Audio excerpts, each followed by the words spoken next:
What is going on, guys? Welcome back to the channel. On this channel, we talk about two things: the Jaguars and whoever the hell the Jaguars are playing. Today's edition, we have the Indianapolis Colts, an AFC South rivalry. And the Jaguars are going into this game 4-5, looking to go 500 for the third time this year. And the Indianapolis Colts are 5-4 going into this game, looking to avoid going 500 for the third time this year. Now, this is week 11, and it's actually the first time that the Jaguars and the Colts are facing off against each other. Even after the Jaguars have played the Texans twice, and they played the Titans, they've still yet to play the Indianapolis Colts, and we still have them on a schedule two more times as we face off against them as well in week 17, the final game of the season. Now, the Colts right now are in a little bit of a slump. They have lost two in a row. They lost to the Steelers a couple weeks ago, which was not that bad of a loss. But last week they lost to the Miami Dolphins, who are pretty openly tanking. They're trading away assets on their team, like Laramie Tunsil. They traded to win Kenyon Drake, Minka Fitzpatrick. They're just trading guys away to get draft capital to build up for the future of their team, and they lost to them. A big reason why they lost to them was because Brian Hoyer was starting at quarterback, and Brian Hoyer isn't very good. I mean, he's a guy that it probably hurt him playing this year. He was a guy that probably would be able to stick around at NFL rosters if he was a backup, but he kind of got exploited last week against the Miami Dolphins. And the Miami Dolphins also just look like they wanted that game more. You know, the Miami Dolphins, they're kind of playing with house money. They are playing for pride as opposed to playing for any kind of playoff hope. And sometimes those are the most dangerous teams. So the Colts are getting Jacoby Brissett back. Jacoby Brissett a couple weeks ago had a, I guess, semi-serious MCL injury. I mean, it seems kind of bad. I mean, the guy was really limping. I think he might be coming back a little bit too early, like a little bit earlier than ideal. But, you know, when you have a quarterback lose to the Miami Dolphins, you have to kind of force the guy back into action. And the Jacoby Brissett has done a really good job with the Indianapolis Colts. I do have to say that. You know, a lot of times when, the Colts, historically, if their quarterback isn't Peyton Manning or Andrew Luck, they just haven't been very good. Even with Jacoby Brissett in 2017, they were not very good. But it's a completely different story this year. The Jacoby Brissett has improved greatly from 2 years ago. You know, he's making better decisions with the ball.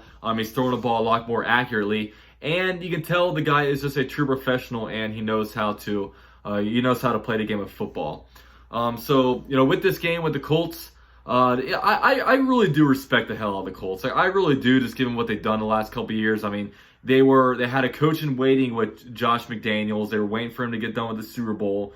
Then he lost the Super Bowl against the Eagles, and then the guy flipped. The guy said, "No, I'm going to stay in New England." So the Colts had to make a really quick decision after, you know, all the good head coaches were kind of taken up, you know, whether it be like Kyle Shanahan or whoever else was in that coaching hiring year.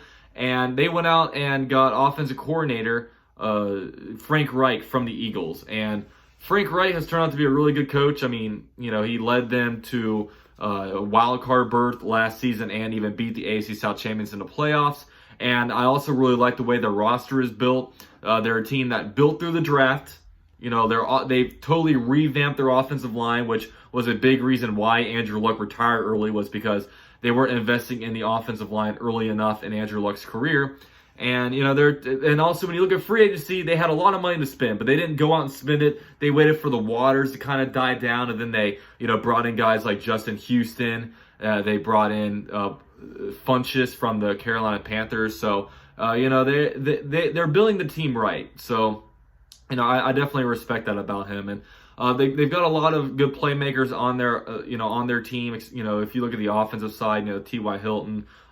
You know, they've got one of the best offensive lines with, you know, Quentin Nelson.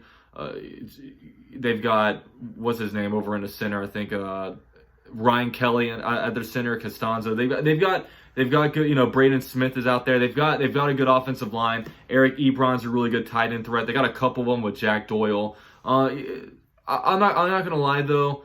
their running back, Mack. He's a little bit disappointing to me because I really feel like Mack is more of a third down back, and I feel like he has one of the best situations in the NFL with how good their running game is, and they got a pretty good defense and their passing game is good, but I really feel like Mack is more of a third down back.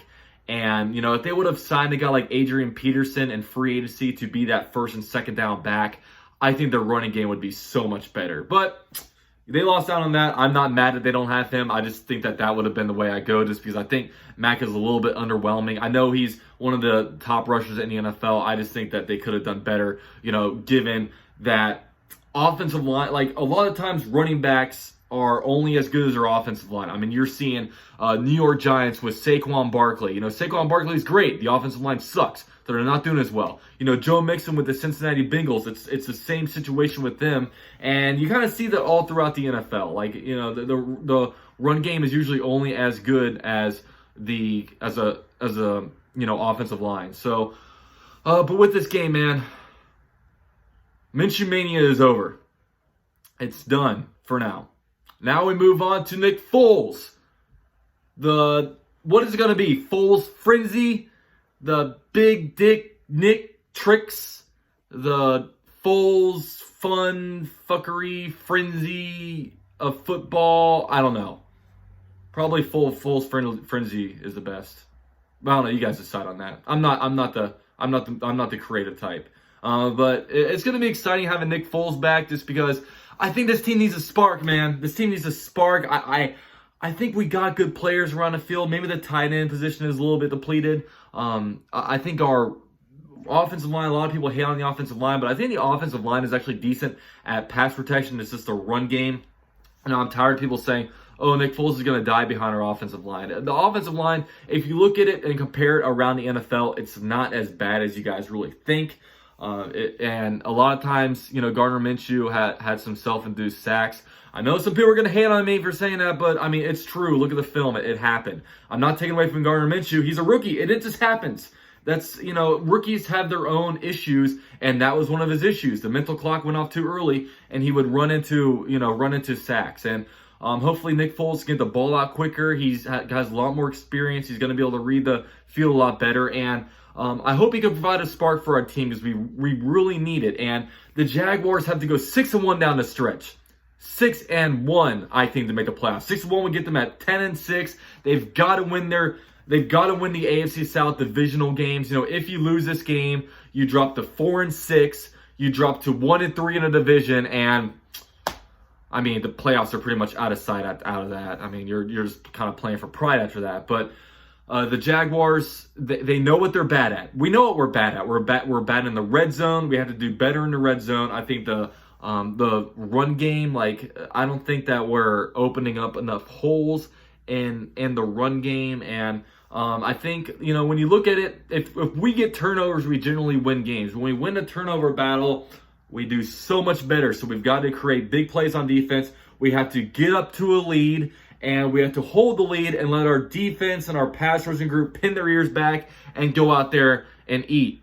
It's what we need to do. It's what I want the team to do, and it's a big thing that we need to do if we want to come out with a victory. Now, luckily, unlike the Texans and unlike the Titans, we actually played pretty well against the Indianapolis Colts. We've won 3 out of our last 4 against them. Last time we played Jacoby Brissett, we just made him look stupid. He was taking sacks, throwing picks all over the place. Granted, we have a different defense, and granted, Jacoby Brissett is a much different quarterback, but I'm just stating facts. It happened. And the Jaguars, they ended the Indianapolis Colts win streak last season. They beat them 6-0 in Jacksonville.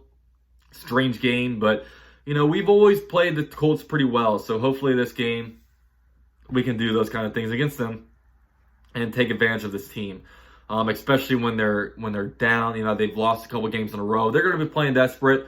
The Jaguars are obviously going to be playing in a must-win situation as well. So let's go out there and win, man. Let's go out there, TCOB, take care of business. Let's get the run game going. Let's get Fournette up in there. Hopefully, Nick Foles does well. No one has a playbook on Nick Foles, so time to kind of see what he can do. And I will be live streaming the game on Sunday, so come over and enjoy the highs with me. And get pissed off in the lows, because that's what we do on Sunday, guys.